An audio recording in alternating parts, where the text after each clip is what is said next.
Check. 1, 2, 3. The Debrief. This is the Debrief. Your guide to Detroit. Your guide to Detroit's arts and entertainment scene. This is the Debrief. Welcome to the Debrief for the week of February 12th, 2017. This is the podcast that's all about Detroit's concerts, comedy, movies, plays, more, all that's going on. And I am your co-host. My name is Seth Ressler. And I am Mike Jeter. What is going on, Seth? How you doing, man? I am okie dokie. You know, we got a big show today because we've been talking for a long time about how we needed to get a co-host in here. Badly. Yes. Badly. We really do. I mean, I like you. Yeah, I'm all right. You like me. Very Bernie-ish type of stuff. But we're like, hey, man, we need a third person to get in on this fun. So we're bringing one in this week. We've got Danny Thomas. She's a stand-up comedian here in Detroit. We're gonna take her for a test spin. We're gonna try her out. We're gonna see how she likes being a co-host here with us. So we'll introduce her in just a minute. Plus, live in studio with us today, we've got Lea Isgro. She's the owner of Detroit History Tours. I've been on one of these tours. It was amazing. I mean, that's how we found her. I came off of one of these tours. I was like, you've got to come on the podcast with us. And she's like, okay. Yeah, she knew so much about Detroit history. It was amazing. Also, we're going to talk to Courtney Burkett. Here's the deal. Detroit Public Theater. It's been around. It's in its third season now, so it's still relatively brand new. And we have one of the co-founders that we're going to talk to. Also, a co-owner. Everybody's a co this week. Lea Hunt, who is the co-owner of the restaurant Gather, which is over there in Eastern Market. We will talk to her as well. Plus, just everything that's going on in the arts and entertainment scene. You ready, Mike? Born ready, friend. Welcome to the Debrief. The quest for a co-host. Look at that. Brand new right there. Look at you, man. You're just chock full of surprises, bro. All right. Well, we like I said, we have been soliciting for a co-host for a couple of weeks now, and we've narrowed it down to our top three. We're going to introduce our first one. She's joining us today as a co-host. It is stand-up comedian Danny Thomas. Danny, how you doing? Hello, Detroit. Welcome. This is not your first podcast. No, it is not. I sit on the podcast for Sitting Down with Stand-Up Comedians on Fridays, where we sit down and we interview different comedians. Nice. So, yeah. You've been on that podcast? I have been on that podcast, but she wasn't there. I was there with Shane. Oh, so this is Shane Dials and I. This is your first time together. Yes. Shane's a good guy. Shane's a funny dude. He is. He's a nice kid. Right. I call everyone a kid. He's actually a grown man, but I call everyone. I haven't been on that podcast yet. It's a little rougher than this one, I think. Right? It's a little bit rougher. You guys do shots of alcohol beforehand, and well, they come after me because I don't. I'm the good clean comedian. Are you like the mother hen on the podcast? I am. I have to be to keep them out of trouble. Shoot rubber bands and paper clips at one another. Yeah, I do throw things. I throw things. At least that's what we did when I was on. Right. But that's your day job too, right? No, my day job is I'm actually a site manager for a senior citizen building, but these seniors are independent, and I call them my seniors gone wild. They are. Oh, yeah. So you're just mother hen 24/7 everywhere you go. And I have no children because I don't like the new math, but yeah, definitely. But definitely, I have that motherly instinct with the podcast, with the seniors. Those are all my babies. All right, so here's how it works. Just smack Mike anytime he gets out of line. Oh, wow. Which is often. Oh, wow. I can imagine that. So your arms are kind of short. See, that's why you have to sit at that. That's why. You believe in corporal punishment? Corporeal? Well, yeah. All right. We'll get like a big paddle or a switch or something. We're going to put you to work, Danny. Hey. This is not a fluff job. I see. This is not. Well, welcome aboard. We're excited that you're going to hang out with us and enjoy the show and have fun and throw things or whatever it is you do. You know how podcasting works. Yes. And we're just talking about everything in the arts and entertainment scene. Coming up with a look at the theater shows in just a moment. The Debrief. History lesson. Now, Danny, you are a Detroiter, born and raised? I was born and raised in Hamtramck. Okay. In the Hammy. In the Ham Sandwich. Yes, in Hamtramck. Fourth generation. So, yeah. Oh, wow. Yeah. We go a long way back. So now, for people that don't know, Hamtramck is a Polish It used to be predominantly Polish. Yeah, Okay. when we Used to got be. there. Yeah, it used to be. Okay. And it's just been family member after family members, and we just kind of took over. But it's a beautiful. It's a very diverse, ethnically It used diverse to be, place, right? and it always was. And Okay. that was okay with us. All right, We were cool. sometimes the only African American in the class, and it didn't matter because we knew what foods to eat and what foods to try. What are the foods you try? And because there's a food Pierogies. day, coming up. Pierogies, Yeah, yeah. coming up. The punchkis are Potato coming up, pancakes. No. right? Did I pronounce it wrong? You pronounce it wrong. God, Punchki. I've been trying. Pooch. Punchki. Punchki. Punchki. Punchki. Yes. Punchki. What is a punchki? It is not a jelly donut. It is not. It's a donut. It's not a jelly that, donut. okay, it's really... It's a pastry. It's Call a it pastry. Right, that's true. I'll let you explain it. You're from Hamtramck. Jelly-filled pastry. You have to say it with respect. So donut Right. is not respectable, ups. but you say it's a jelly-filled pastry. It kind of gives it that authenticity of There you go. Poland. Like I would say, think of like a Boston cream Yeah. donut, Yeah.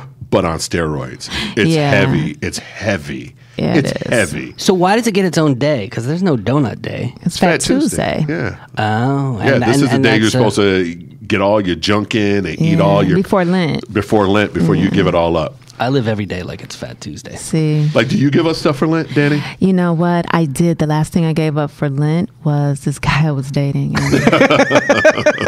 And I met my husband, and I've been clean and sober 13 years, man. No more Lent. No more Lent. Now, do you give up anything for Lent? I 'Cause do I'm not. I'm not Catholic. I don't. I practice. don't give up anything for anything. There you go. I always, whenever someone says, "What are you giving up for Lent?" Because I'm not. I don't know why they would ask me. Right. Right. I'll just say nude hang gliding. See, Oh, yeah. So every year I know that I'm not going. going, you're not going Thank to do God. it. Lent. Well, on my 50th though, I just might. You gotta live. change up the gotta game. live for the 50th. So here's how this segment works, because I am the new guy to Detroit. I am not from here at all. I moved here about 2.5 years ago. Mike's from the area. Not. Can we call you Detroiter? Not really. Not. He's a Metro You could Detroiter. call me a Detroiter when I'm outside of the metro area. Yeah. But when I'm inside of Detroit, I am from Pontiac. So would you call him a Detroiter then, or no? A Metro Detroiter. You call him a Metro Detroiter. I always tell everyone, man, my money spends down there. I hang that's out down in true. Detroit. I'm a Detroiter. Detroiter. But to a real Detroiter, they sometimes, some of them will They take do, they offense get to that. Let me tell you something. It's 2018. Being Metro is in. That's the difference. I'll let you say it. Metro, but okay. All right. That's your Detroiters. Anyway, as the new guy, there's a lot of stuff I don't know. And I feel like it's important when you move into a new place that you're not from, that you learn the history, that you learn the Yeah. backstory, that you, especially a place like this, which has so much history. Mm-hmm. So at the end of every podcast episode, Mike tells me something that I got to go research and find out about, and I go do, and it makes me hopefully a better Metro A human. Detroiter. Just He overall said human. Better human. I don't act on that knowledge. I just gather it. So Mike gave me homework last week. What was it? It was about, I was going to say magician, Harry Houdini. Yeah. So and you know The where Harry Houdini. you know where I first heard the Harry Houdini stories was actually from Bailey from Detroit History Tours. When we went on that bus tour, she was talking. Oh, about, nice. yeah. So when she gets here, we'll ask her because she'll know even more than I know from my little Mm-hmm. book report here. But I will tell you what I learned, because he does have a big. Did you know this, that Harry Houdini has a big Detroit history? No, I did not. Yeah. It I turns knew out he was he a does. magician, but I did not know that. He's he was not in from Detroit. here, but yeah, he was an illusionist and a stunt performer known for his escape acts. Okay. You know, he lived from 1874 to 1926. Okay. But when he died in 1926, and it was Halloween of 1926, he died here in Detroit. Wow. Grace Hospital, which is no longer around. Here's what happened. Supposedly there was a McGill University student, I think this is up in Canada, in Montreal, who named Jocelyn Gordon Whitehead. And I don't know if they were fooling around or what they were doing, but he asked Harry if he believed in the Bible and if it was true that punches to the gut didn't hurt him. And then he punched him in the gut. And it hurt. Kind of saw that coming. And He telegraphed the whole thing, right? See that yeah, coming. it hurt. And Houdini, I guess for some reason, he already had a broken ankle. I think this was a risky line of work that he was in. You know, I Yeah. think he get injured doing this. Wow. And so he couldn't brace himself. So he was in a lot of pain. Like this actually really hurt him bad, like injured him badly. He performed that night anyway because he was being kind of a manly man. He's like, oh, go on, right. I can take a punch. Right. It didn't hurt. Right. As he limps away. Did not see a doctor. Did not seek medical help. When he finally did go to a doctor a couple days later, he was told that he had acute appendicitis, and they recommended immediate surgery. Wow. He's like, no, I'm not going to do surgery. Yeah, I'm fine. I'm fine. Why does he sound like Bill Murray on Caddyshack? Yep. You need to go for it. Finally, after he performed here in Detroit, he performed at the Garrick Theater on October 24th. Had a fever of 104 degrees. And still went on strong. Well, they say he passed out during the show. Okay. They didn't have any testing back then. They didn't have any Robitussin. They didn't have any Robitussin. But they hospitalized him. He went to Gray's Hospital, and a couple days later, passed away. Wow. And people thought it was a joke. I mean, Right. they thought it was They thought it was the ultimate illusion. Right, and it was not. Wow. Or it's That still we going. know of. That we know. Da-da-da. So that's Harry Houdini's connection to Detroit. Wow. Might be with Tupac for all we know. Yeah, About it. Right. Tupac, Elvis, Hey. Biggie, and Harry Houdini. And- No, Biggie's gone. But Tupac, I don't know. Andy Kaufman. I mean, the Andy list goes. Kaufman. Right. Jimmy Hoffa. They're Island all- with all of these guys on it. They are. So yeah, so that's how it works. Very good, man. And then afterwards, Mike gives me homework, and I return the favor by giving him a pop quiz. All right. You could play too. We'll see. I if you know might this. need your help on Okay. this. Yes. Here's the way it works. There are 3 statements. 2 of them are true. 1 of them is false. You have to, the 2 of you have to identify the false statement. Okay. I don't know whether you have to agree with each other or if you can each pick your own. We'll find out. Okay, we'll see. I'll let her go first. See. Oh. Are you, Danny? You ready? I'm ready. Statement number 1. David Copperfield's warehouse in Las Vegas has the world's largest collection of Houdini memorabilia, including his rebuilt water torture cabinet and his metamorphosis trunk. But it is not open to the public. So how do we know if he really had... Anyway, I'm sorry, go ahead. Yeah. I got the... Sure I do. You want to take Right. it? David Copperfield wouldn't fool anybody, I would got he? the secret to the Coke formula, but you can't see it. Anyway, I'm sorry, go ahead. I'll wait. Statement number 2. Houdini's grandnephew, George Hardin, announced in 2007 that Houdini's body would be exhumed to investigate the possibility of Houdini being murdered by spiritualists. But the exhumation never happened. All right, statement number 3. You ready? Mm-hmm. Director Ron Howard was signed on to direct a movie starring Mark Ruffalo as Harry Houdini in the early 2000s, but it fell apart when scheduling conflicts arose with Ruffalo's role as the Incredible Hulk in The Avengers. Ooh, now don't answer yet. Yes, Think about it. Don't answer yet. Marinate. You got lots of time. You think you know? You want to think about it for a little bit. All right, we'll let you think about it. And in the meantime, we've got, what do we got? Oh, we're going to talk to one of the co-owners of Gather coming up in just a moment. Nice. This is the Deep Brief. On stage. Let's take a quick look at what's happening in theaters around town. Detroit Public Theater has Marie and Rosetta opening this weekend. That's we're going to talk to one of the co-founders. Like I said, 3 women who co-founded this public theater. We'll talk to one of them in just a few moments. Detroit Rep has Dauphine Island. Hillberry Theater over at Wayne State has the Colored Museum. This is the last weekend to check that out. Meadowbrook Theater has Tenderly, the Rosemary Clooney musical. Oh, opening wow. This weekend. Yeah. That's, Very cool. That's, really nice. that's George Clooney's mother, Yeah. for people who don't. She was a Her, big... his aunt. His aunt. Oh, really? His Oh, I aunt. thought it... Oh, okay. I didn't... Yeah, his aunt and his sister were both very, active in a lot of things. And a lot of people get Theater, them stuff mixed like up. that. Theater, yeah. So, Matrix Theater has Big Red Button, which is a comedy about World War III, I believe. And World War III is very funny these days, right? 'Cause it's... Michigan Opera Theater has Shen Yun. Everywhere I go, I'm seeing the billboards for this one. Like, just you drive down the highway, and this is... Shin Yun? Yeah. Yeah, they're constantly here. Right. They're here all the time. Oh, every year they come back? I'm surprised they ever leave. Doesn't need to be Detroiters. Ringwald Theater has Merrily We Roll Along opening this weekend. Tipping Point Theater has Every Brilliant Thing. And then Friday, February 16th, the Secret Society of Twisted Storytellers. You ever seen them? No, I have not had the pleasure. It's pretty cool to go see Really? them. Yeah, Okay. they do a show once a month over at the Charles Wright, and there's a theme to the stories that they tell every month. Okay. This month, the theme is love stories, but the show is sold out, so you have to go check it out next month. And then Friday, February 17th, there is a chorus line at the Fox Theater. Stick around. In just a few minutes, we'll talk about the concerts coming to town. Keep up with us. The D. Download our mobile app. The D.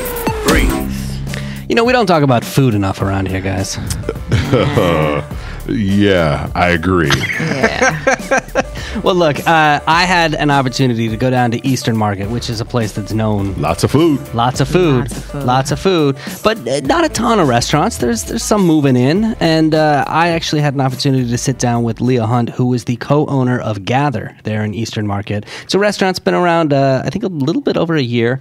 She and her husband, Kyle Hunt, opened it, and they've got a brand new chef over there. So I sat down with Lea, and I asked her, tell me what the mission of your restaurant, of Gather, because, you know, it's every organization's got to have a mission, It's right? not like cook food, make money. It's got to be a little deeper than that, You right? got to have a mission. So here's what Lea told me. The mission of Gather is to kind of be an extension of the market in a local neighborhood restaurant way, being located in Eastern Market, somewhere that people can get the food from the farmers that they go to every Saturday, prepared by a professional chef, but in a comfortable location that is like a family neighborhood restaurant.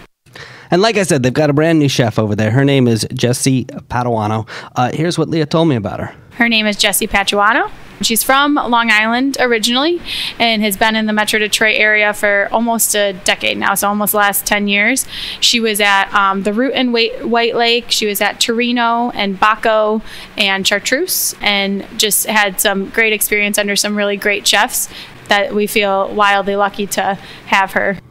I love seeing a new chef come in because you get to see them shape the menu and what they want to do. Bring in their past experiences and the areas that they're from into our little neck of the woods. Is there a Detroit cuisine? Is it still, I mean, what's the Still restaurant Coney's. scene? I know. I'm going to say Coney Still dog. Coney's. Coney dog. It's got to be. I don't think they're doing Coney's. Maybe elephant ears, depending on the, Maybe. That's seasonal. That's seasonal, the elephant ears. You got to get fresh elephant ears. Nobody wants off-season elephant ears. No. No. Well, I asked Lea, I said, tell me about a dish here that, really, it kind of embodies what you do. And here's what she told me. Our yam dish is a funny one that I wouldn't have thought people would be all excited about, but it was on our fall menu because we were able to get yams from a local farmer, and then it was the only dish we kept on when we changed over to the winter menu because we had such positive feedback about it, and we have so many people telling us, please never take that dish off. And then recently, Jessie got a message that they were out of yams, the farmer that we sourced them from, and we could not be getting local yams, and she was all upset because she was like, I don't know what to do we're gonna have to take the yam dish off. And then the next week somebody reached out, another local farmer had them, so she was all excited. So it's a funny dish. It just kind of represents the fact that we are, like, even if it's the dish that everyone really wants us to keep around, like, we do have to make sure still that we are sourcing it properly. But yeah, so that's a funny one. It's interesting. It's pickled onions, nori dust, yams, sesame seeds, and a brown sugar maple aioli, and it makes for a very interesting dish that a little more surprising than your usual yams are prepared. That sounds good. It does, and yams are becoming very popular right now. I mean, this woman was at the grocery store, and it was like one bag left, and we're just looking at each other like, who's going to go first? Who's going to go for these yams? And I'm saying, I got to be honest, I don't even know what nori dust is. It just sounds exotic. It sounds... Nori dust? Yeah. It's like what was that, pixie dust? Yeah, I right. thought It's you were just going to say but with- pixie and the dust, yams yeah. float. They Yes, just they like just float Like a into your foot mouth. I would be upset about not having yams either. I would be hopping mad about that. That's got to be a crisis when you're a chef, right? Hey man, if Irish people can build a whole economy on potatoes, we can do that with yams.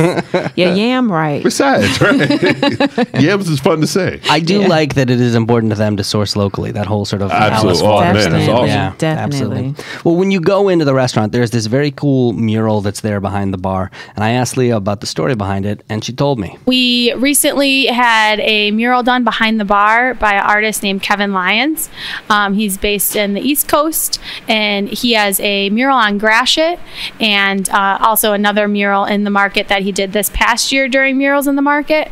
And so we would always drive past his mural on Gratiot, and Kyle loved it and decided to reach out to him and ask him if he would be interested. And turns out he loves Detroit, and which makes sense, and has a really nice artist community here that he loves to meet up with. So he was ready and willing to help us out and paint behind the bar, which was really, really cool. And we feel honored and humbled that he would do it. I love that artists just come here and for things like murals in the market, and they'll come from out of town and do stuff like that. Yeah. It's almost like a fresh canvas here. Yeah. If you've been down to Eastern Market and you've seen all the murals and stuff. There's a mural of Jay Dilla there. I think there's like a Motown mural there. Yes. It's impressive. It's impressive that all of these artists want to come here and take part in the whole collective that we have and blend that with our food and with the Eastern Market. It's a cool sight to see. Right. Uh-huh. Well, I also know that they do a thing called Burger Wednesdays. What? There. Yeah. So I'll gladly pay you Tuesday. you want to, For a burger today. for a hamburger. Today. all right, you want the details, right? Of course. She gave them to me. When we opened Gather, we wanted to use it as a platform to be able to give back to the community. And we've been trying to think of ways. And we really liked the idea of people bringing something and being able to get $5 burger. And we don't have a burger on our menu during the weeks, so like besides just on Wednesday, so that also gives you an extra incentive. It's a grass-fed burger with a house-made bun, and it is high quality, and we're like, oh my gosh, these are $5, but it is really exciting because everyone puts their donation up in the front to see everything kind of pile up. So we've been partnering with JJ's House, and they pack lunches for elementary school kids that usually get fed during the week at school and don't get fed on the weekend. That's a cool way to give back. I love that idea. I love that idea. Part of one of the fundraisers I'd like to do in the future is for just that reason. The kids that get school lunches and during the week, but on a weekend they don't have food. Right. And then especially in the summer and all that, and try to help out that way. So I love that idea. So I can go down there and get fat off of hamburgers. Yes. And help out kids. I'm all about that. Yep. I'm hungry now. This is the D. Concert calendar. Let's take a look at the concerts coming to town. On Wednesday, February 14th, Valentine's Day, you've got Soul Jam happening at Fox Theater. Yeah, you do. What are you doing for Valentine's Day? I'm going to be with the one that I love. Aww. Me. Me, I'm going to be with me. I'm going to be with you. Yes. Danny, you? I think my husband and I are going to go to CVS, and we're going to pick out the cards that nobody else took, and we're just going to pass them to each other, read. We're not going to buy them or anything. That's real love, That's Seth. real love. That's real love right there. Thursday, February 15th, you've got Chippendales at Fillmore. That's real love too, right? That is. That is. I'll be there. Kenny Babyface Edmonds is going to be at the soundboard. Now, I noticed that he's here on the 15th. Yes. And not Valentine's Day. Right. Because if he were here on Valentine's Day, there would be a huge influx of babies come October, November. Yeah. Because Babyface is that guy. Yes. Can I just point something out? Yes. My birthday is November 15th. Awesome. Mine is November 17th. Oh, so you've done the math. And my husband's is November 18th. We've done the math. So Yeah. we all know we're all Babyface There's babies. like no Babyface. No. They're just holding him back. Actually- He's like, I want to come in on Valentine's Day and Right. sing. They're like, no, No. Babyface. No mas. No mas. So We are all somebody's Valentine's Day gift. Yep. Actually. Friday, February 16th, you've got Mac Sabbath at the Galactic and Galactic snap. Empire at the Crowfoot Ballroom. This is a heavy metal band it's like ICP if it were, it's like the McDonald's version of ICP. Okay. You All know right. what I mean? They dress up like Ronald McDonald, and they dress up like Grimace, and they dress up like everybody from McDonald's. McDonald's. Yeah, it's Dope. It's crazy, but what's really crazy is that they are doing the music from Star Wars. So it's going to be extra awesome. It's like I kind of want to see this. right, sci-fi with Insane Clown Posse. All right. Also Friday, you've got Mike Farner, the lead singer of Grand Funk Railroad. He's going to be at the Andiamo showroom. Saturday, February 17th, you've got Machine Head at the Majestic Theater. Sunday, February 18th, you've got Frank Hanlon of Tesla at Diesel. Crazy Town's going to be at the Token Lounge. Quick, who can name Crazy Town's big hit single? Is that Come My Lady song? Yep. Come My Lady. Come My Lady. Mike's been to a strip club. Paint strip club, kids. Yeah, it's called Butterfly. K. Michelle's going to be at the Soundboard on Sunday. Also, Gin Blossom's going to be at St. Andrews. Jeffrey Osborne's going to be at the Andiamo showroom. Monday, February 19th, you've got Celebrating David Bowie. Oh, I didn't even write down where that's from, so I don't know. You're going to have to go look it up. Some mysterious venue. Just know February 19th. That's right. He is here. If you care enough, Just know you'll that do he's your here. homework. He's really not, because they're just channeling him. It's a seance. And then Tuesday, February 20th, you've got New Politics at St. Andrews. Coming up in just a moment, we'll take a look at the comedy shows that are happening around town. This is the Debrief. About last week. All right, so Danny, this is something new that we started doing the last couple of weeks, where we take a look back at last week and we talk about what we did. Because we're always doing something. Yeah, we're always doing something. Always. We roll like that. You want to be starting something. Got to be starting something. So, ladies first. Let's start with you. All right. What happened? What was the highlight of your last Funny you week? said ladies first. Last week, well, actually, Sunday evening, I went and I did stand-up comedy for the Sisters in Power, which is SIP, and they had a event with the Vagina Monologue was what was based upon, and they had me come out and do stand-up comedy for them, myself as well as another comedian, T-Barb, and we had an amazing time, and it was just women basically celebrating being women and the things that we go through as women, and it was a lot of poetry, some singing, and it was just a great time. So yeah. Now, I've always heard of the Vagina Monologues. I've yes. never been sure whether I was invited. No, you weren't. Okay, so good. Then I've been doing the right You thing. were doing the right Just like thing. Black but I'm Panther. not saying- You're Just not like, invited. what do you mean? You Can't go come see it Black until I'm done seeing it. Panther. What? You have to wait until You have to wait to see Black I got my Panther. tickets for Thursday, man. Wow. March 1st is the earliest that you can see. It can't see I'm February. kidding. That's not right.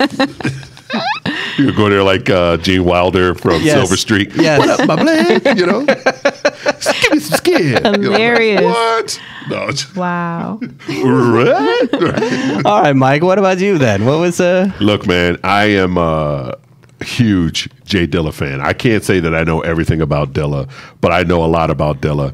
And we spoke about this last week. The DIA, Detroit Institute of Arts, and the Charles H. Wright African American Museum, they collaborated to have like a little celebration for him. His birthday was February 7th. And last Friday, Saturday, and Sunday, they had different events going on, and I went Sunday to the 7th annual, I believe it's 7th annual Dilla Day, Right. Dilla Children's Day. Yeah, did you take a child? I had to take a child. I took my You had to 9-year-old take a there, child. and it was pretty cool. They had a live DJ there, and there's this dance group that was there, you know, break dancing and all, and some kids were rapping, and they had little like tables set up to sell certain wares and stuff, not necessarily pertaining to Dilla, but just to sell wares. And it was a very community-based event. It was free to get in, which meant you can get in for that event, and you can also tour the museum, which we did. And it was incredible. It was an incredible, fun time. Spent 3 hours at the museum just walking through it. Wow. Yeah. I love that museum. It's a gem in Detroit. The DIA is a gem. Charles H. Wright is a gem. Science Museum is a gem. You get a chance, go to all three. I beseech you. It is worth it. Danny, I'm not from Detroit, so I didn't grow up on Jay Dilla, but did you here? I did with Jay Dilla here and there. Every time they would collab or whatever, I would be able to get, but I wasn't always that particular era of music. I was kind of a nerd. It's a whole neo soul, with the Soulquarians and, working with Jay Dilla, working with The Roots and Erykah Badu and Common and Tribe, and the list goes on and on and on. I know all these people, but I couldn't give you a song other than Erykah Badu. That's pretty much right. Everything Erykah Badu, you could just give that to, that's all Dilla. All Dilla. Well, I did something that we talked about last week too, which is that I so wanted to do this. So I had never been down to music hall. Beautiful. And I know that you'd been there because that's where you did the whole Kevin Hart performance was in the Jazz Cafe. Yeah, so awesome. have you been to this building? This building's gorgeous. It is. I mean that roof. The number of beautiful theaters in this town, and I haven't been to them all yet. I'm working my way through them. You go to Orchestra Hall. And, yeah, man. So I went because one of my favorite movies was showing, Birdman. Oh, that's a great movie. You've seen this, right? Yes. Yeah, he hasn't seen it yet. It's my goodness. Gonna get to it. It is amazing. And I remember, I saw it when it came out the first time in theaters, which is, I don't know, 3-4 years ago. And Michael Keaton, first of all, is amazing. He is. I mean, he's just incredible. And this role is so close to kind of his real life. Right. He plays this guy who had played a superhero in the movies, much like Michael Keaton played Batman, and then didn't do the sequels and wound up washed up in his career. And so he tries to do this off-Broadway theater thing and make it a big thing. But what's really cool about it is that it is shot in such a way that it looks like it's all one shot throughout the entire movie. What they call a oneer, where the camera just follows everything. But you've been in these theaters, right? I mean, it's kind of like music hall. It's kind of like one of those theaters where it's like it's tight and cramped and claustrophobic in there, and you feel that through the whole movie. And then there's this one part where they go out into Times Square, and Michael Keaton. I don't want to give away what happens to him, but it's an amazing scene. But one of the things that really makes this movie work is the soundtrack. And the guy who did it, Antonio Sanchez, he was there.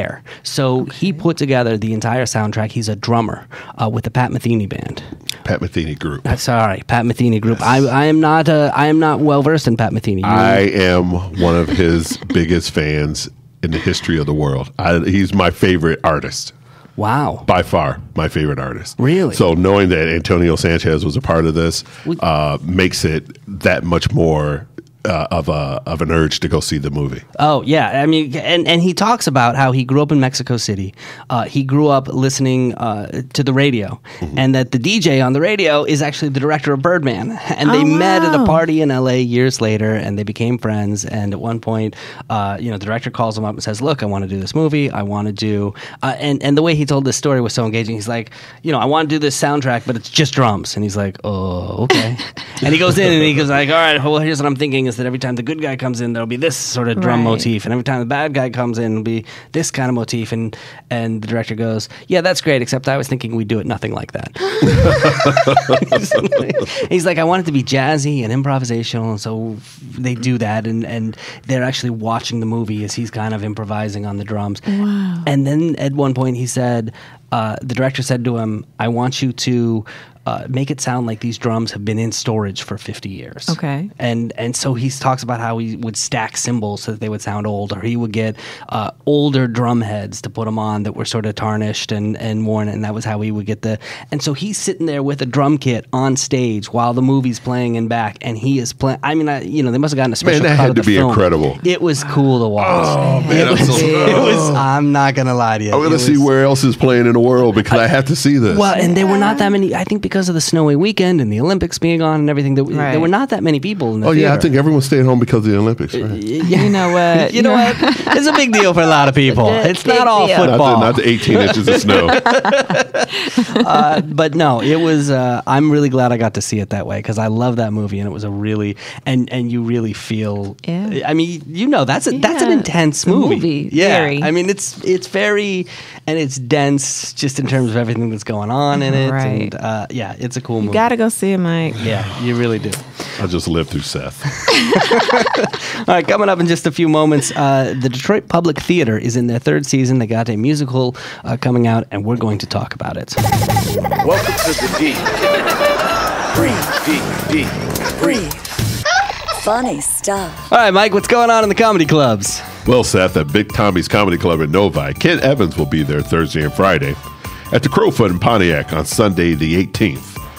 Chicago comedian and voice of Comedy Central. He does all of their promos and stuff. Kyle Kinane, he'll be there. Very funny individual. You need to go check that out. Also this weekend at Mark Ridley's Comedy Castle on Wednesday, Valentine's Day. Oh, Yes, it's the Valentine's Day show. I've got my tickets. Yeah, man, with Michigan greats. Dave Landau, Bill Bushart, Matt Holt, and my homegirl Melissa Hager. She'll be there on Wednesday as well. I went to the show last year. And so I guess it's becoming a tradition now. Yeah, my man. girlfriend and I are going back because Dave, have you seen him? Yes, I have. Very funny. That is very a funny. funny dude. Yeah, I did a little guest spot on that show last year. Yeah, you did. And of course, we had Bill Bouchard on the podcast a couple weeks ago. We did. Another We did. funny guy. So people, go check this out. And if you can't make it on Wednesday, go Thursday through Saturday because Chelsea Lately regular Ryan Stout will be there. He'll be there.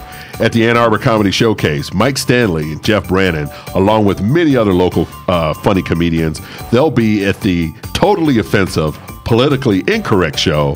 That will be on Thursday. And LA comedian Kira Sultanovich will be there Friday and Saturday. She is hilarious. She's the first person that I emceed for at the Ann Arbor Comedy Showcase many, many years ago. Funny, cool, kind lady. Highly recommend it. At the Punchline Comedy Lounge in Southfield, Detroit legend Coco. Yes. She is a very funny lady. She'll be there on Very funny. Valentine's He's Day. a big radio star, too. Oh, yeah. So you can go to the Comedy Castle and drive really, really fast over to Southfield to check out Coco. And also, Tom Joyner Morning Show alum, George Wilborn. He'll be there Thursday through Sunday. And at the Holly Hotel, Matt Holt, if you didn't catch him on Valentine's Day at Ridley's, go to the Holly Hotel. He'll be headlining there with my main man, Reese Leonard, coming up from Ohio. Have you actually been to Holly Hotel? Have you seen the comedy room there? No, I have not. It's a nice room. It's in the basement of the hotel. Yeah, lots of ghosts. In the basement? All over. What do you think? Ghosts just hang out upstairs or something? I figured they were like ground level ghosts. Just- Ground level ghost. I thought they couldn't sing. I don't I don't know how know. to climb the stairs. They're Right. ghosts, man. They just go through ceilings and walls. They're not like Daleks. No, not like dogs at all. All right, coming up in just a few minutes, we'll talk about the films that are hitting movie theaters in the Detroit area. This is the deep. This is the deep brief. This is the deep brief. Mike, Danny, there is a fairly new theater here in the Detroit area. It's only been around about 3 years. It's in its third season. It is the Detroit Public Theater, and they have a big musical coming up. I got an opportunity to sit down with one of the women who founded this theater. It was founded by 3 different women. She is also the director of Marie and Rosetta, the big musical that's opening this weekend. Her name is Courtney Burkett, and she told me all about Detroit Public Theater, and really started by telling me about the mission of the theater. We felt like there was a missing pillar in the cultural ecosystem of Detroit, and we felt like we needed a theater with a major national standing that could be a neighbor for the Detroit Institute of Arts and the Detroit Symphony Orchestra, and we needed theater. We needed a large professional regional theater that could fill that void in Midtown's cultural community. They were saying we needed to up our game. Is that Basically. Basically. Well, it's good that we've got somebody, filling that theater, filling that void. And I think you'll appreciate this, especially you, Mike, is that, one of the things that they're really trying to do with this theater is bring together both local actors, but national talent as well. She told me a little bit about that. One of the things that we try to do is work with local talent as much as possible, and then also bring in national talent. So we bring in directors and designers and actors who are working nationally, who are working in New York and in Chicago, and even internationally sometimes. So bringing that national talent to work with the local Detroit talent, and then creating opportunities through that work for our Detroit artists to work nationally. So connecting the Detroit theater scene to the national theater scene is a big part of what we're trying to do and what we've really been successful in already in just 3 short years. I mean, that's an important thing. I mean, you know that as a comedian, right? Coming up is that having somebody who can build that bridge between what's going on here on the Detroit level and kind of what's going on everywhere else, right? Yeah, because you tend to work locally. You can't see how well you're doing, really, because you're kind of working within the same confines with the same groups of people. You have to expand out and meet other people outside of your network, your personal close network, to understand, like, man, this could really be a bigger thing, or I could be a better actor, a better comedian, and so on. So it's cool to see that they're bringing in other talents to kind of match up what we have here, or join with, not necessarily match up, but join with what we have here. So the big question I had is, all right, what type of shows are you doing over there? So I asked. The aesthetic is kind of the off-Broadway aesthetic. So we do a lot of plays and one musical, but really contemporary work that should resonate with contemporary Detroiters and contemporary audiences. We try to do plays that people can see themselves in and recognize their own lives in on stage. So see their own lives reflecting back at them in the characters that we bring to life on our stage.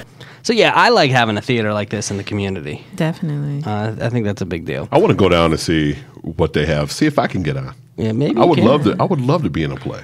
Yeah. Or a musical. And I want to say that they just did, a couple comedians just did something at the Detroit. They did. They had something. I'm going to research that and let you know.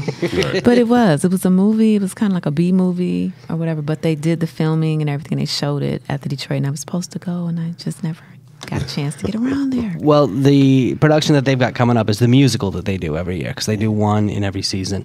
And the musical coming up is called Marie and Rosetta. And I didn't know. I asked her what this was all about. So Sister Rosetta Tharpe is the godmother of rock and roll.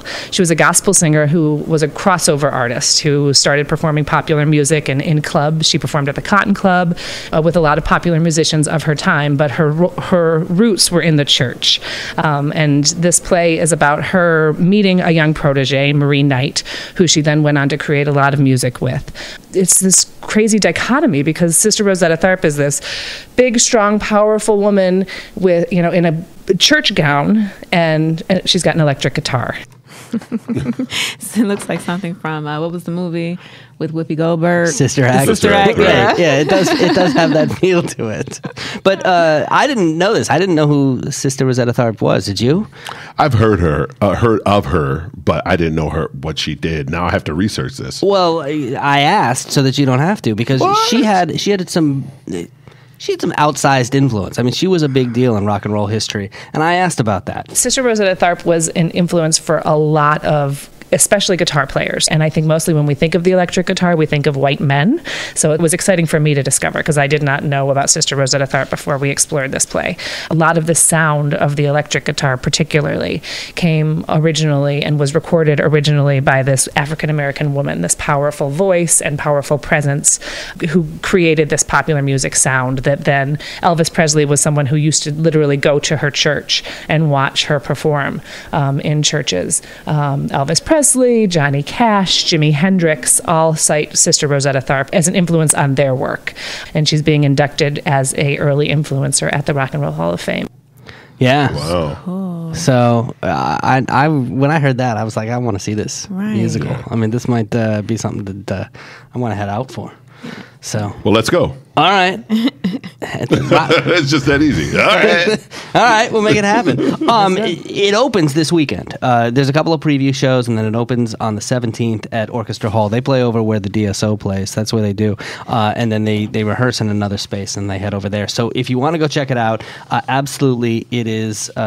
It's Marie and Rosetta from the Detroit Public Theater, and support the theater, because we need a theater like this. Absolutely, in town. keep it going, people. Yeah, absolutely. Coming up in just a few minutes, we'll talk about some of the things going on in food and drink around the Detroit area. Action. This is the Deep Brief. On the screen. Mike, what's going on in the movie theaters? Well, the only thing that needs to be going on right now at the movie theaters is the quintessential film that every person in the world should watch. Matter of fact, they should quit making movies after this movie is released. That is one, Black Panther. And you cannot get this on bootleg. It's just no. All the brothers and sisters out there, do not buy this on shut bootleg. Blackbuster down this week. Yes, we're not getting it off of please. Blackbuster. It's Blackbuster is the hood Blockbuster. version. It's like buying. Look, let me tell you. It's like getting Passions of the Christ on bootleg. You can't do that with the Black Panther movie. You can't. No, You can't. go pay your money and go see it. Just go. Now you can sneak in food and stuff. Oh, that's fine. definitely, because that's a given. Black. But don't. yeah. So if I'm understanding what you're saying, the Black community is excited about this film. Yes, they should be. Yeah. I actually think everybody's excited about the film. I mean, the Rotten Tomato scores are off the charts. 97%. Yeah, that's amazing. 97. It was 100 last time I looked. Yeah, and we're looking for that guy who gave it a bad mark. So it's probably the same guy who did that to Get Out. Yes, right? Yeah, yes. he's You're here. gonna have to He's get in. out. I forget his name. He's a critic right here in Detroit. We're gonna find you. Yeah, no, but this movie looks amazing, and tickets. I mean, it's selling. I mean, they're saying this is the advanced ticket sales. Right. Are ridiculous. It broke all kinds of advanced ticket sale records for movies, period. But especially for Marvel movies, but movies, period. Can't wait to see who's it. in? I know Michael B. Jordan's in Michael it. B. Jordan's in it. He's great. I loved him in The Wire. He was Wallace in The Wire. Yes. He was in Friday Night Lights. He was great. Chadwick Boseman. He is actually Black Panther. Yeah. T'Challa. Yes. Yes. Which And, there's going to be a huge rush on that name at the end of the year. Because people are going to be making babies for this movie. So T'Challa. There's gonna be a lot of babies running around with that name. I thought it was Just saying. Babyface. Pick No. one, will you? Well, we got Hey, Babyface on February. the 15th and this on. Come on, man. Come on. Matter of fact, people are going to go to Babyface, then go see the Go Late see the Show movie. at Black Panther, and it's just going to be all Yes. kinds of black love going on. So yes, I'm laughing. very excited for this movie, to say the least. I'm very excited. I got my tickets already. Yes. But wait, I can see it before you or no? If you do, you better not tell me. I'm gonna spoilers. Spoiler alert. The podcast is over because Just Seth give me all spoiled Black spoilers. Panther. You can't see it. What's the So, Stan Lee was he cameo? adopted? No. Here's a question: what's the Stan Lee cameo going to be in this? Because this all I'm takes place in wondering. a fictional African country, right? Still wondering. I don't know. Just saying, man, as long as he doesn't show up in blackface, I think he's cool. Stan Lee will live forever in our He'll live hearts. forever. And honestly, when I first heard about this, I was like, oh, Black Panther, that sounds silly. But then my friend hit me to the whole history behind it. And it's a deep, thoughtful It is. history of this character and why it was created. Right. And ever since then, I've just been Like I all gotta see about it. it. It's like, wow, I completely missed this when I was a kid. So I'm very happy that this movie's coming out. I hope that they do it justice And the do the characters previews, justice. the previews that they're showing, it's like they're showing a lot of previews, but Yeah. you know that there's still so much more, and it's like it's still not. They could have left them out of that whole Lexus commercial, though. Yeah, They didn't have to. I'm like, why is It's he in a like, come on, Lexus? Lexus. And That's sister Escalade and all the way. We should be everybody, and Escalades. GM. Should just be Escalades. So, anywho, Black Panther people, rush out and get your tickets. Also, at the Main Art Theater, Phantom Thread, Call Me By Your Name, I, Tanya, The Insult, and Happy End is showing. And at Friday and Saturday, midnight showing at the Main Art in Royal Oak, the U.S. theatrical premiere of the 2004 cult classic Mind Game. It's an anime. 2004 anime is a big deal. All right. Why, I don't know, but go. You can go see that I was gonna after say, I you don't see know what Black it is, Panther. but it's, After you see right. Black Panther, Yeah. Right. go cleanse your palate with Mind Game over at Royal Oak. The Maple Theater, Kitchen in Bloomfield, The Shape of Water, Darkest Hour, The Post, and Phantom Thread. Detroit Film Theater at the DIA. They're showing the 2018 Academy Award nominated short films and documentary short films, both this weekend. Go check that out. At the Senate Theater, dude, I'm serious. A lot of babies are going to be made this week. The Senate Theater on Thursday, Friday, and Saturday. You can go see Shaft, Foxy Brown, and Superfly. Yo. Yes, and yes. Black Panther, and Babyface, You have a lot of babies named after movie theaters. and Jeffrey Osborne. Yes. Don't you get so mad about it? I'm worried Don't you I'm going to have be get pregnant so by the end of the mad? weekend. I'm just saying. It ain't mine. At Cinema Detroit, Call Me By Your Name, The Shape of Water, Two Trains Running, and Poop Talk. What? Poop talk. Yes, Poop Talk. I'll tell you what it's about. Do I it wanna gives know? an inside look at all things poop. How inside? Very inside. That's very intrusive. From uncensored, embarrassing moments to scientific explanations recounted by 50 experts and comedians. That is going to be worthwhile. Wow. So Eric Stone Street from what's the show? ABC Modern Family. Yes. Okay. He's going to be Great in show. it.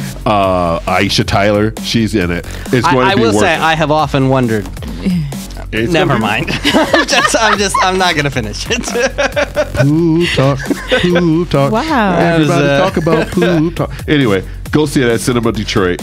Bring some toilet tissue. And at the Beacon Park, inside heated tents. Yes. This weekend, February 17th. You can go see the Lego Batman movie. That's at 4 p.m. That's a cool movie. Cool. 6:30 is Sleepless in Seattle, and 8:30 Loving Vincent on the 17th. That's on a Saturday. Go check it out. It's awesome. All right, coming up in just a moment, we've got Bailey from the Detroit History Tour stopping by. She's amazing. I've been on her tours, and if you haven't, if you don't know what Detroit History Tours are, you're going to want to hear this. Nice. The deep breathe. Food and drink. You know, I've said this before. We don't talk about food and drink enough on this podcast. We really should. 'Cause I agree. Those are two of my favorite things. I know. I do them every day. Sometimes Food, Every day. a couple times drink. a day. Yes. Food and drink. Right. Drink and food. And football. Nap. And nap. Then Yes. drink. Right, food. right. In the morning. Football. Right, there you Yeah. go. Gotta And take Black a nap. Panther. Well, well, if you're a foodie, there's some exciting things going on, starting with a couple of restaurant weeks. They're all clumped around the same time, so you can get all your restaurant going on. You know, you can go check out I some. like that. Get your restaurant You on. can get your Restaurant on. Get your restaurant. I mean, I think everybody knows what a restaurant week is, but just in case you don't, this is when a lot of restaurants will put together like a special menu, often a prefix menu, you know, at a certain price, and it's really designed to get people to go out and try new restaurants that they wouldn't necessarily try Check otherwise. out different towns and cities that you probably wouldn't go to. So Dearborn has their restaurant week going on Monday the 12th through Sunday the 18th. Detroit has their restaurant week going on, starts on Friday the 16th and runs through the 25th. And then Royal Oak has got theirs starting on Friday the 23rd, and that runs through March 4th. So Now, I've participated in Detroit Restaurant Week several times, and it's the jam, dude. Yeah. It is the jam. All right. I'm definitely, I just like it as a way to go try new places. You know, Right. that place that you've always heard Definitely. about. And you you're never like, go. Yeah, and you're like, I got to go. This is the time to go. Other exciting food and drink news coming out of Valentine Distillery. We talked about them last week with Pewabic Pottery because they Right. had that event going on. Well, the Ferndale Micro Distiller is spending $1 million to up its whiskey game. Wow. Yeah, it's purchasing a new custom-made 1,500-gallon still. It's going to import it from an Italian distillation company called Frilli, which is an interesting name. That's all you got. It's That's an Italian. interesting name. It's Philly. You know, it's yes. Or is it pronounced fragile? Fragile. Maybe. I don't know. Do I look like I know Christmas Italian? story. Oh. Right. Christmas story. Fragile. Oh. Come on, Seth. Yes, Come on. all right. Quicker, brother. Sorry, man. The lamp. Right? Fragile, yes. The still, anyway, the still will provide the capacity to produce 1,000 barrels of whiskey each year, and it's going to be named Sherbert after Rufina Valentine's beloved Old English sheepdog. So the first whiskey is going to be ready in 2023. So get ready. As It's will coming. I. Yes, I'll be ready well before that. They're going to be short about 100 barrels. And if you can't wait, you've got something in the meantime. It's called the Tide Pod Slammer. Oh, boy. Okie dokie. All right, this is in reference to all of the geniuses that are floating around, I believe just this country alone. Yes, it's because the just rest of this the world's country. like, hey, maybe Right. we shouldn't telling eat you. detergent. Right. And people who are deciding to digest detergent and ended up sick and or dead. Yeah. Don't eat Tide Pods. Or the cotton candy in your attic. Don't eat that. Yes. It's called installation. Yes. You will die. Wait, you have a daughter? Have you had to have the talk with her? The Tide Pod No, talk? because she's 9 and she understands that you don't eat poison. You got a Just saying. smart daughter. I think I have an average daughter. I just think these people that are doing this are incredibly unintelligent. Well, anyway, I think we're giving them too much credit. You know? the worst bar in Ypsilanti has the Tide Pod Slammer. It is a drink that holds 3 layers. You've got bowls, you've got orange Curaçao, and you've got heavy cream, along with a blue-dyed Absolute Martini-flavored vodka. So it gives you that orange, blue, and white look that you'll find in those Tide Pods. But here's my thing. What if they're actually tricking people and it's really detergent? Well, there's only one way to find out. I'll risk it. Right.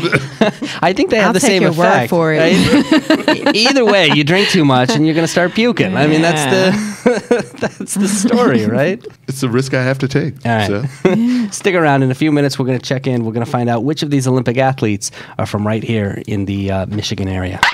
I would like to say to the people of Detroit, I can feel the difference. Come down to Detroit. The Detroit Institute of Arts. The Detroit Zoo. Michigan Science Center. Detroit Cocktail Classic. The Arab American National Museum. The Little Caesars Arena. The Henry Ford. Eastern Market. The Q Line. The Detroit Derby Girls. Motor City Brew Tours. I think everybody can feel it. It's a comeback story that everybody's been rooting for. Detroit is moving. And you're listening to The Debrief. And you are listening to The Debrief. The Debrief. Debrief. The Debrief. Mike, Danny, I think it was end of last year. I went on a Detroit history tour. It was a bus tour. It was awesome. And we went to all kinds of cool places all over the city. And the host was so good that I said, we got to have her on the podcast. And That's exactly what you said. You said that right after you told me. I did, right? Did I not the come? host was so good. Right? How good was she?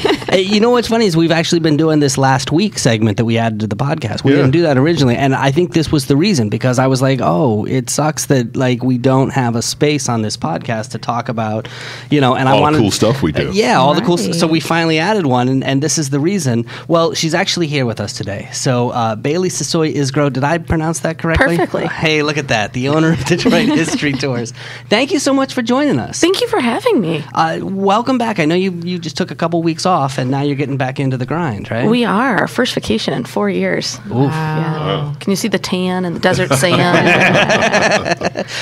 Tell me about the history of Detroit History Tours. We started 4 years ago, and it really was seeing a need for really quality, high-end tours in the city of Detroit.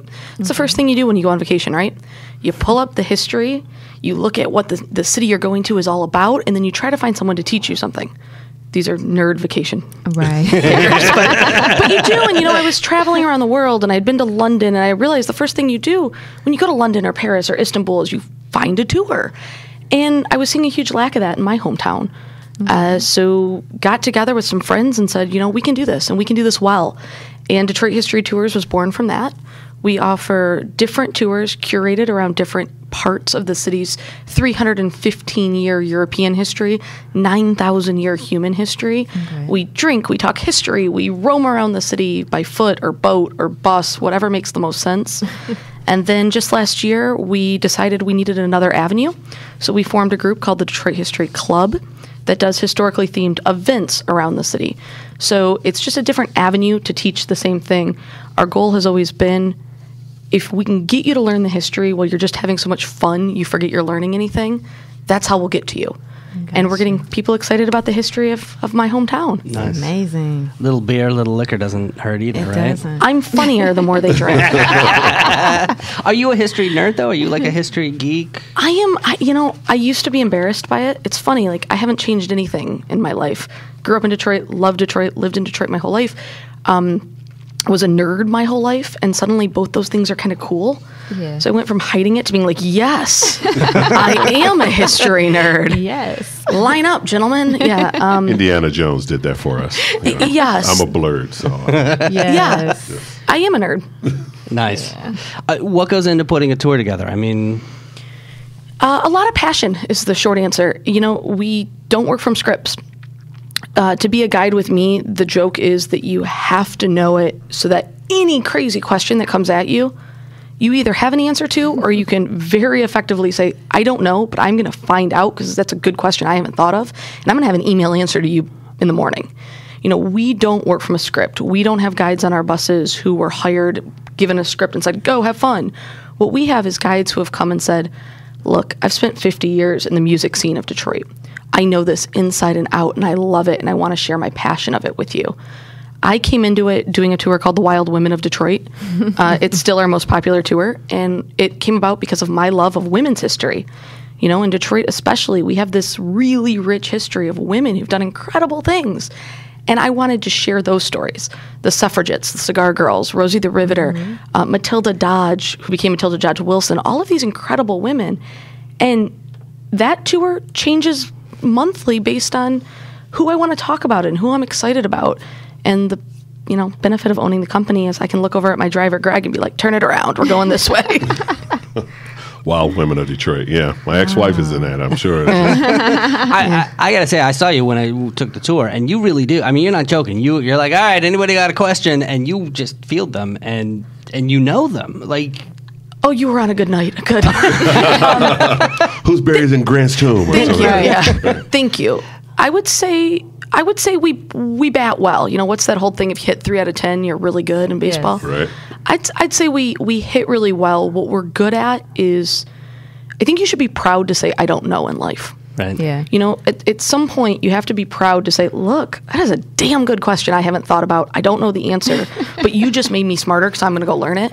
You just made me think about, they said, Einstein said, if you can't explain it to a 6-year-old, then you really don't know it. So I'm stealing that. Yeah, if you can't explain it to a drunk person, you aren't trying hard enough. So talk to us a little bit about the Wild Women of Detroit. I mean, who are your favorite stories to tell? Oh, I love them all. They're these crazy, tangible, wild people in my mind. I love the Dodge widows. Okay. So Anna Dodge and Matilda Dodge Wilson, you know, they're young. They're in their 20s. They're beautiful. Their husbands die unexpectedly and young, and all of a sudden they're left with this unbelievable hundreds of millions of dollars fortune. And they kind of become the early society women, and where they could have gone off into the sunset and done, you know, bonbons and buying things, which, don't get me wrong, they did. They also did incredible charities and did incredible architecture and built things that we're still experiencing today. Yeah. And that, unfortunately, when we see Dodge on something, we assume it's the men. Exactly. But a lot of that money, a lot of that charitable contribution actually came from the widows. I love the stories of, you know, that first African-American woman to get on city council, that first female judge to make the Michigan Supreme Court. These ideas, you know, Detroit sat the first all-female jury in America. We forget that. Yeah. We get the amendment. Women have the right to vote. We ratify. Keep in mind, you know, the Titanic sank and the Oreo cookie was invented before women had the right to vote.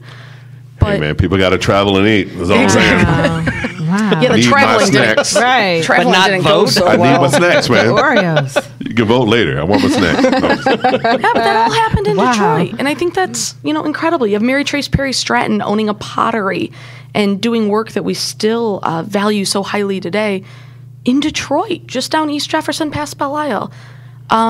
Nancy Brown. Oh, I love Nancy Brown. She was the first advice columnist. She was at the Detroit News at a time when most women couldn't get a job in a newspaper besides a secretary.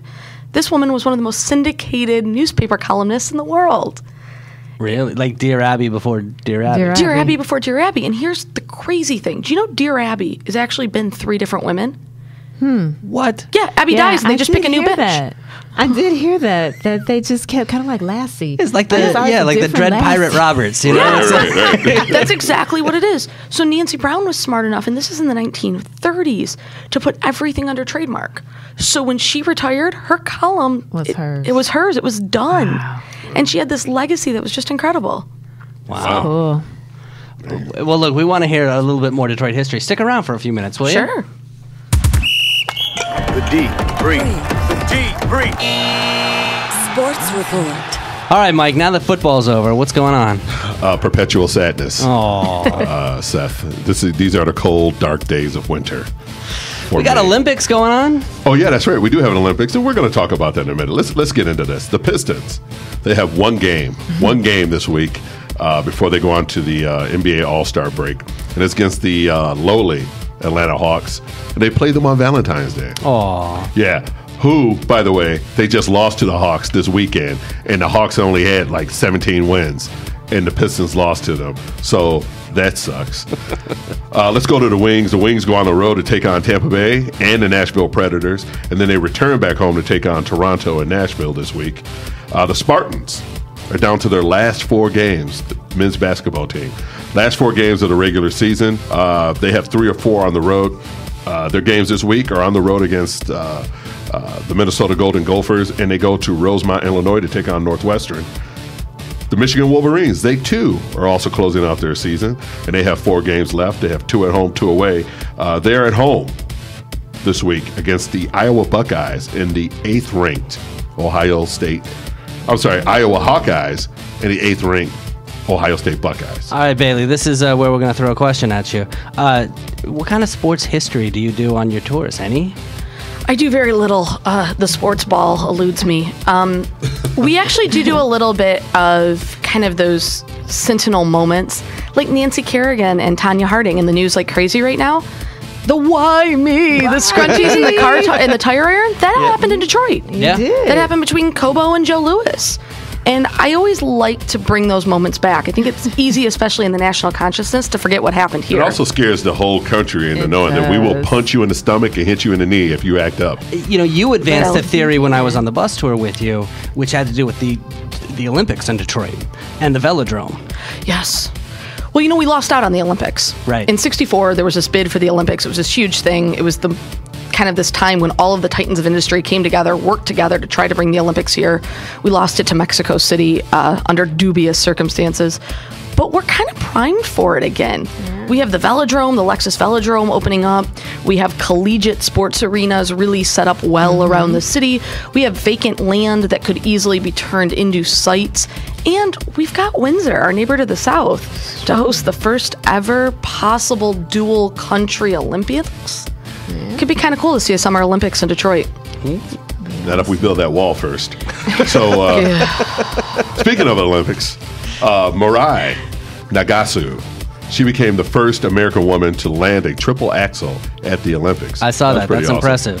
In the Olympics, man, chock full of Michigan people, man. Chock full. Now, she's not the first American to do it. She's not the first American to do it. Right. That would be Tanya Harding in competition. Right. However, she was the first to do it at the Olympics. At the Olympics. Female to do it. I guess some men have done it before. Not me. I think we're up to the sextuple or whatever. I don't know. We have a lot of people from Michigan that are involved in the Olympics. We have ice dancing. Yes. Madison Hubble and Zachary Donahue. Yep. Zach is from Okemos. That's cool. And the Shib Sibs. I love this nickname. This is my favorite thing to say. Shib Sibs. Shib Sibs. Shib Sibs. Shib Sibs. Careful. Shib Sibs. We got to keep that clean rating in Apple. Yeah. So where they're training near you? I mean, there's a weird connection. I'm kind of scoring on the social media inflow. They have a connection to the Detroit Yacht Club where I'm a member. So they have been sending photos back to the Yacht Club, which the Yacht Club has been sharing out via the staff there, kind of insider athletes at the Olympics. It's been really cool. Kind of a peek inside. What kind of photos are you getting? All sorts of neat things. Her opening ceremony photos were really cool, and their weight room photos, and photos with different athletes. And I eat Cheetos and look at them. Like a kid who's never done anything athletic in my life. Yeah. Right.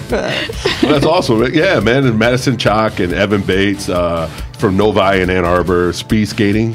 We have people, Jessica Corman, she's from Melvindale. Women's ice hockey, Megan Keller. She's awesome. She's from Farmington. Go Farmington. Snowboarders, man, Nick Baumgartner, this is his third. He's from Iron River, Michigan. I don't know if you know where that is. It's north of here. You got to use the hand. You have to use your hand. It's right. It's hard to do on a podcast. I think it's up here or something. I don't know where Iron River is. But anyway, listen, all of our Olympians, go for the gold. Bring back a bunch of them. We can use them, melt them down, and pay for our roads. All right, hang tight. In just a few minutes, we're going to see if these guys can answer the Harry Houdini pop quiz. Debrief. Want more? Text the word Detroit to the number 444-999. All right, we're here with Bailey Sisoy Isgro. She's the owner of Detroit History Tours. Thank you so much for joining us. Thank you for having me. We were talking about Harry Houdini earlier. We were. And Like to quiz this guy. Yeah, his connections to Detroit. But I actually heard about it first, again, from you, because you know all about him. And he had connections to Detroit well beyond just his death, right? Yeah, he played Detroit. He had his show in Detroit more often than any other city besides New York. And New York was his adopted hometown. So I'm proud of that second place silver medal. Yeah, he played here a lot, and it's for a really simple reason. We had a strong middle class in Detroit. Think about your high school economics class. Do you want to go to a city where there's a small population of incredibly rich people who can all buy a ticket, but every butt only needs one seat? Or do you want to come to a city where the middle class is so strong that lots of people can buy lots of seats? Well, Detroit had that. And in Houdini's career, he traveled to Detroit repeatedly, and he would always come and say things like, Detroit is the finest city in the world. And then he'd leave and go on to, Chicago, and Chicago is the finest city in the world. But I still think we should make a T-shirt that says that. Well, what was the middle class? What was it, the car industry? Car industry. It was the car industry. And before that, it was tobacco. There was a huge cigar industry in Detroit. And Detroit's always had... I didn't know that. Oh, yeah, cigar girls. Absolutely. Wow. At the turn of the century, we had stoves, we had carriage making, we had tobacco, we had shipping. The Detroit River has been the busiest busiest freshwater shipping channel since 1922 in the world. We still hold the title today. Wow. So there's always been a lot of money here, and it's been spread out. We did have the uber wealthy, the incredibly rich, that 1%er is what we'd call it today. Mm-hmm. But we had a lot of people in that top 20%, people who could afford a ticket. Kid Rock is what we would call it today. Yeah. Right. It's a little frightening to think. A lot of punchkis, man.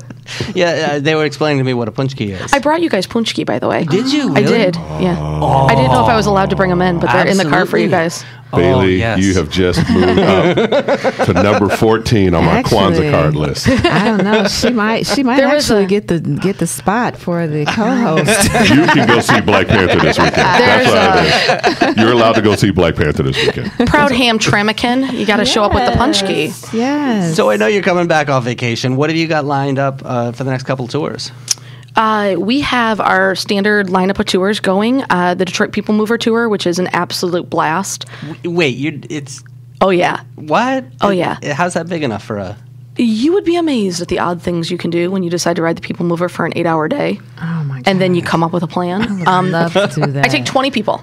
I max it out at 20, 2 guides, 1 on each end. We kind of herd you like cats. And we spend 2 hours going around in circles, which sounds awful. But what we do is we explore the 13 stations and all of the artwork, $2.9 million worth of artwork that was put into these stations for public consumption that very few people ever go see. It's absolutely incredible. I love that artwork. I'm a nerd about that, man, about art. It's incredible. Wow, I haven't been on it yet. We'll have to get you on it. Yeah. We'll go together. And which one is this one? That's our People Mover Tour. Then we have Wild Women is running. She's like writing them down. She's like, I'm going. You can get them all on the website. Automotive Golden Age of the Automobile Tour, which basically runs from the first car on the road in Detroit to the crash of 1929. We have our Bizarre Detroit tour, which we call the Throw It in the Junk Drawer tour. That was the one I went on. Yeah, yes. That one changes every single week we do it. Because were you on one of the ones where someone let us in their building? Yeah, I think so. Were we in Temple Bethel maybe that night? Yes. In fact, I had a meeting with them afterwards because I love that space is gorgeous. Yes. So my friend, who is a pastor at an old Jewish synagogue, that's not a misspeak, that's actually what that's become, right. Called one day and was like, hey, we're here working on the drywall if you want to come hang out. I was like, I'll be there with some friends. And then I showed up with 50 people. Yeah. And they were incredibly gracious about it and let us check out the space, which is an Albert Kahn designed. At the time, it was one of the largest temples in America. Just really incredible space. And we got to explore it. That tour ends up being the things you would never see unless somebody embedded in Detroit sort of took you around in their car. Yeah. And this is my version of that. Like hey, welcome to the city. Let me show you around. Because this temple was closed for like 40 years, right? Nobody could get into it. The floor was amazing because it had this weird air conditioning system. Yeah. It's funky. Yeah. It's very funky. And just gorgeous. It's got this 190-foot wide domed ceiling that's all fresco painted. And, it is if you ever get the chance, get over there and see it. They're an incredible team working there. I'm on it. Right. You writing this down, Danny? You got Yes, I am. Writing this all down. Like, I'm going. You got a neighborhood you want to go see? Yes. So just point me in the direction. You said that you were a fellow Hamtramck. Oh, we do in the summer. We do a walking tour of Hamtramck, and we get you a Polish lunch because you can't go to Hamtramck and not have a Polish lunch. I'm a fourth generation Hamtramckian. So are you really? Definitely, yes. Love it. I only know curse words, but that's about all I know too. We'll say those off air. Yeah. Right. No, what about St. Patrick's Day coming up? St. Patrick's Day, we are doing an event called What Had Happened Was. And it's called that because I have a friend who starts every story that way. Well, what had happened was... And what we've done is we've brought in some of my favorite storytellers, people with a passion for history. There is a Catholic priest, there is a chocolatier, there are college professors, sort of this ragtag, wonderful group of historians. They're going to come to Bank Suey in Hamtramck. It's a $40 ticket, but your drinks and popcorn are on us. You're going to get your bag of snacks, you're going to get your drink, you're going to sit down, and as these comedians, historians, goofballs have their own drinks and tell you their favorite stories of Detroit history, a wonderful cartoonist named David Chow is going to live draw their stories. And at the end of the night, we're going to raffle off all of the artwork for people to take home. So that's dope. That is. It's like Drunk History, the animated series. Exactly. And you can jump in with me and tell them this is true. We'll be done by 10, and it's St. Patty's Day in Hamtramck. Awesome. Yeah. So it's just a darn good place to start your St. Patty's. What happens in Hamtramck on St. Patrick's Day? Have you ever seen a whole bunch of Polish people act Irish? No. Have you seen a whole bunch of black people act Irish? God bless Hamtramck. God loves Hamtramck. It's an event. Thank you. Yeah. It's an event. Awesome. Well, look, if people want to find out more about the tours, they want to go on one, they can head over to the website, right? DetroitHistoryTours.com. Yes, and the events like the one on St. Patty's Day are at DetroitHistoryClub.com. Okay. So this is, by the way, we need to introduce you. I don't know if you know our good friend Tim Kiska. Yeah. Got the Detroit History Podcast. Have you heard this yet? I have heard this. I'm a fan, but I think we've met socially at some point. I don't think it was Tinder. I'm gonna reconnect you guys because you guys would get along really well. Yes. Look, I can personally vouch for the tour. They're Thank fantastic. I mean, it was just amazing. Now, they're sold out, right, for the next couple weeks? Yeah, we're sold out for the next couple of weeks. It's been, no one's more surprised than I am. And I understand that I'm whining from the deck of my super yacht by saying we're all sold out on tours. Awesome. By the end of February, we'll have the summer dates up. Okay. There are boat tours available in April that still have tons of tickets. We just listed those at Detroit History Club. There's tickets available for the 23rd of February for our scavenger hunt, adults only, through the museum. And there are tickets for a couple of other things, like the People Mover Tour this Saturday. And some of these are walking, some of these are on buses. Yep. And right on the website, it'll tell you what you have to be physically capable of, which is dealing with my swearing, and then it'll say, like, X number of miles will be walked, or you must be able to traverse stairs, or... And all of our tours are generally speaking, no children. Got it. Perfect. Awesome. That makes it even more perfect. Yes, I know. Awesome. Leave the kids at home. Please do. Well, Bailey, thank you so much for stopping by. This was fantastic. This was awesome. Thank you for having me. This is the deep. Detroit. This is the deep brief. There it is, Danny. First show. All right. That's how we do it, Danny. Yes, That's how we you put guys it down. You guys did it. Like professionals. How'd it feel? Professionals. It felt awesome. You enjoy man. it? Yes, I did. We have fun here, It's a lot right? of fun having you around. This is great. Do you learn anything new? Anything you didn't know about Detroit? Learned a lot of stuff. Learned a lot of interesting things in regards to with Bailey and then with you guys. It's just been an amazing opportunity. Well, after the show, we're all going out and having some Tide Pod Slammers if you wanna join us. No, thank you. I'll just take your word Just for went to it. Walmart, bought a new bag. I'll take your word for it next time. All right. Well, we're going to get back to our pop quiz in just a moment here. We're going to find out what you guys know about Harry Houdini, because we learned a lot about him today, but we still got to figure out which one of these statements is false. Before we get to that, let's talk about the thank yous. Bailey Sisoy Isgro, owner of Detroit History Tours, go on one of those tours. I'm telling you. You might catch me on it. Yeah. That I'm going to You do might it. catch me on a couple of them. Absolutely If amazing. you want to go with me, hit me up, man. I'll go with you. Also, thank you to Courtney Burkett. She's the co-founder of Detroit Public Theater. Please go support Detroit Theater. Also, Lea Hunt, co-owner of the restaurant Gather over there in Eastern Market. Go see what they've got going on. A lot of exciting stuff. I got to get that yam dish. Yeah. That sounds I'm doing good, it all. doesn't it? I'm going to go to Gather, Right. and then I'm going to go to the Public Theater, Yeah. and then I'm going on a history tour Yeah. all in one day. All I'm in just one going to day. get a full episode all in of there. the debrief. That's a good weekend right there. We got to say thank you to Shay, our intern. He's leaving us. He got a real job. He's basically doing the same thing, but they're paying him. O'Shea Jackson, Right. Shay old playmate. But they're going to make him get up at 4:30 in the morning. He'll be O'Shea back. KUC. He'll be back. He'll give up the money. I want to and miss you, come back to us. homie. I want to miss you, man. Also, thank you to Jag. You can subscribe and you can leave a review to this podcast wherever you find podcasts, whether it's Apple Podcasts, Google Play Music, Stitcher, all that stuff. Plus, we've got a mobile app if you want to listen. You downloaded it yet, I Danny? downloaded it. It works good, right? It does. It's beautiful. It makes it It's a easy. great It makes me thing. weep whenever Yeah, I get it on your iPhone, get it on your Android phone. Also, we are on social media. We are the Debrief Detroit on Facebook, at the Debrief on Twitter, the Debrief on Instagram. We've also got a Facebook group, What's Happening in Detroit This Week. So if you put on events, you can post them there. If you just want to find cool things to do, we're always talking about them. We're always sharing them there. If you put together events or you own a venue here in the Metro Detroit area, you want us to know what's going on, you can send your announcements to press@thedebriefdetroit.com. That, of course, is our website, thedebriefdetroit.com. Head over there and you can find a list to all the things we mentioned in today's show. And while you're there, sign up for our email list. We will email it out to you each week so you know what's going on. You'll be cooler than all your friends. Way cooler. Yeah. And if you want to get the app, you can text the word Detroit to the number 444-999. We will send that link your way. All right. You guys ready for the big pop quiz? Let's do it. Bo, bo, bo. 2 of these statements are true. One of them is false. You have to identify the false statement. Here we go. Statement number 1. David Copperfield's warehouse in Las Vegas has the world's largest collection of Harry Houdini memorabilia, including his rebuilt water torture cabinet and his metamorphosis trunk. But the collection is not open to the public. Statement number 2, Houdini's grandnephew, George Hardin, announced in 2007 that Houdini's body would be exhumed to investigate the possibility of Houdini being murdered by spiritualists. But the exhumation never happened.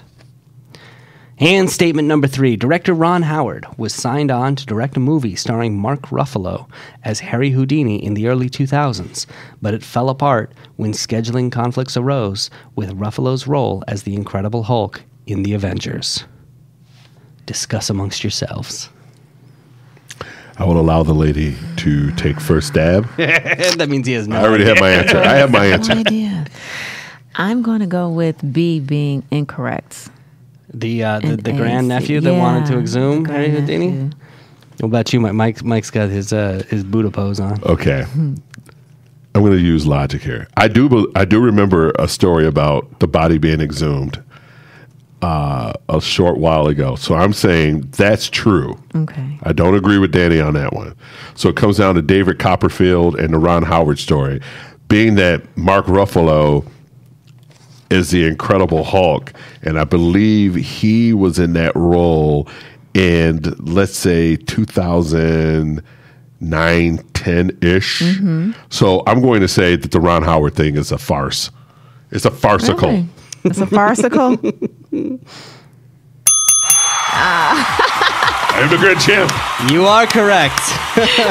Yeah, there was actually a bio of Harry Houdini that came out in which they claimed that he was murdered by spiritualists, and so there was talk of possibly exhuming his body at one point. But no, there was Ron Howard was never.